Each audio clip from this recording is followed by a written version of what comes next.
How's it going, guys? I'm Connor from Running Warehouse. Today I'm here with Jessie, product line manager at Saucony, and today we are going to be taking a deep dive into the Saucony Endorphin Speed 3. Now, Jessie, the Endorphin Speed really quickly became a favorite of a lot of runners. It's that versatile performance running shoe, kind of that little brother to the Endorphin Pro. Now looking at the third version, it's been completely changed from top to bottom. Give us a little bit of a rundown on where the Endorphin Speed started and now where it is today. Yeah, so as we design our product, we look at our product and think of it in an everyday, a speed day, race day category. This really allows us to design and develop shoes within some sort of guardrails of what the consumer and what the person who's buying these shoes really want. This product falls into that speed day category and really kind of straddles the line between an everyday product and a race day product. So it's nice and lightweight, but has a little bit of extra cushioning. You know, it kind of is not so stripped down as a racing product, but definitely more stripped down than, for example, like a Triumph or a Ride. Well, Jessie, the first thing we got to talk about is kind of the magic behind this shoe, the midsole. We've got that Power Run PB compound. Can you tell us about some of the differences in this version and how you guys went about designing this midsole to make it even more versatile?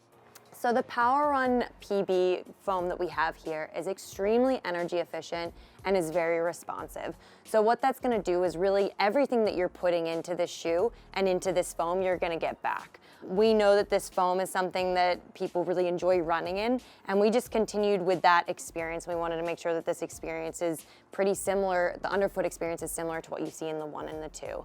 You're going to see a lot of the design DNA that we have from the Pro trickle down into the Speed, and we're kind of learning a lot about foam geometries and what they mean for efficiency. So being able to use this specific foam in this specific shape is really going to give that runner that pop and that fast experience that they're looking for. When we take a look at the last versions, you know, the stack height was the same between the Pro and the Speed. Now they've differentiated themselves a little bit more. Can you tell us about the stack height in this shoe?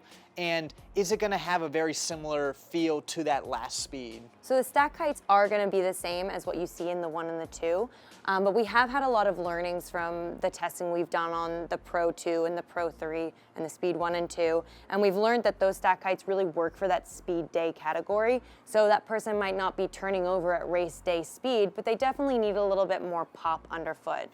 One thing that we do know that people are really liking this experience, so we're going to maintain that 8mm drop and allow the person to kind of have that speed day experience.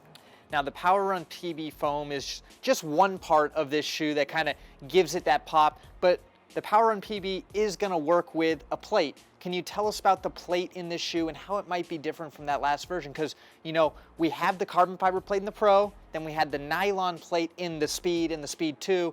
Do we still have a nylon plate in this version? We do still have a nylon plate. So we did a ton of testing around the plate for this type of product, and the nylon plate is really what's going to work best. So the shape of the plate is really where we're going to see a big difference between the 1, the 2, and now the 3. So what you've seen in the 1 and 2 is a nice S-shaped plate, and in this product you're going to see that same S shape, but it's going to kind of wing on the side. So it's going to wrap around the foot, which you can actually see right here and here. And what that's going to do is really make sure that the foot stays in the exact perfect place on top of the plate so you can get the most out of the plate. What we know about super foams is when they're combined with plated technology, that's when you really start to feel the magic and be able to turn over and have that nice speed experience underfoot. So this nylon material works really well with Power Run PB, and we think you're still going to get a nice speedy experience. And when we talk about kind of the differences between that carbon fiber that you see in the Pro and then the nylon here in the Speed, carbon fiber usually it's going to be a little bit more rigid, a little bit more aggressive. Now with the nylon, does it basically just help create that versatile feel? What is going to be the difference of experience on foot with the nylon versus the carbon? So the carbon is very inflexible, and so what that does is it really just kind of propels you forward. But in more of a speed day experience, you do need a little bit more flexibility. So if you're using this for tempos or even, you know, hard long runs or just even every day, having that flexibility is actually kind of a safety piece to this product. But it gives you just enough of that oomph that you need and a little bit of rigidity so that the foam works in a way that's nice and quick and nice and snappy. Now, moving on down to the outsole, not too much to talk about here, but we do have some small changes. Tell us about the rubber layout and, again, kind of some of those key philosophies of keeping outsole weight at a minimum. Yeah, so this is a major part of Speed Day and Race Day product, is kind of figuring out how much rubber you need on the bottom to make sure it's durable enough to get through, you know, the amount of mileage people expect out of product, but also nice and lightweight. So every rubber piece that you add adds durability, but it also adds a ton of weight. So what we really focus on here is making sure that we have nice rubber pieces where you are gonna see the most durability concerns. So kind of lateral parts of the midfoot, medial parts of the heel, kind of all those sections that you would need. But then kind of coring out pieces where maybe the foot isn't landing super heavy. Now, when we look at kind of the geometry of this shoe, I know that's a big component of these kind of higher end super shoes like the Speed and the Pro. Has the geometry of this shoe changed over the last version? Yeah, the geometry's changed a little bit. So we're taking a lot of the DNA and the learnings that we have gotten from the Pro 3, and we've made sure that they've made their way into the Speed 3. So we know a major piece of this product is taking the learnings from Pro and making sure that, you know, if someone did want to race in this product, it is absolutely capable of doing that. So that's where you can see the nice big bevel angles in the heel right here and in the toe-off area. And the more the bevel the bigger the bevel angle you have here, the more kind of that speed roll effect that you can get. Now, finishing this shoe off, we've got to talk about the upper. Now, there's always going to be trade-offs when you talk about durability, but then also keeping shoe as light as possible. Tell us how you got set on the upper we see here in the Speed. Yeah, so the Speed Day portion of this product and the kind of race ready portion of this product is really going to be coming from the midsole. With the upper, you kind of see a little bit more structural elements to the upper. So what that allows us to do and allows for the consumer to do is stay nice and secure on top of the platform. We do have a really nice engineered mesh here, so it does allow breathability throughout the entire 3/4 panels of the product, and you have a nice TR counter in the back that's going to secure you on top of the platform. This product is, you know, a little bit more deconstructed of a product than what you would find in the Triumph or the Ride or the Guide, so there's less padding in the back, but then more padding than what you would find in a race day product. Jessie, so many great updates in this shoe, but still kind of retaining that core philosophy of the Endorphin Speed.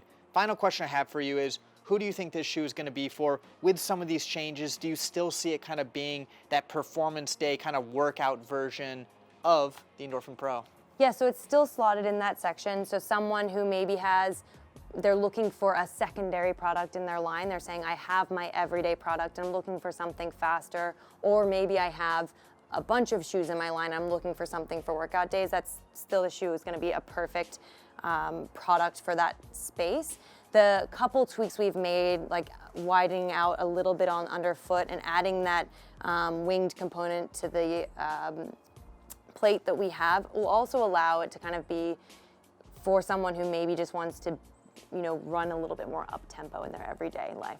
Perfect. Well, I feel like the Endorphin Speed 3 is a fantastic update. When we look kind of past at the last versions, it almost was like you only needed the Speed or the Pro. There wasn't that much differentiation, so there was a lot of runners who I think were only picking one. Now I feel like there is a really good reason to add both of these to your lineup. A great workout option, still has that versatility for everyday training, but still fast enough for some people to use for race day. I feel like the Endorphin Speed 3 is going to be a fantastic offering to add to your training lineup.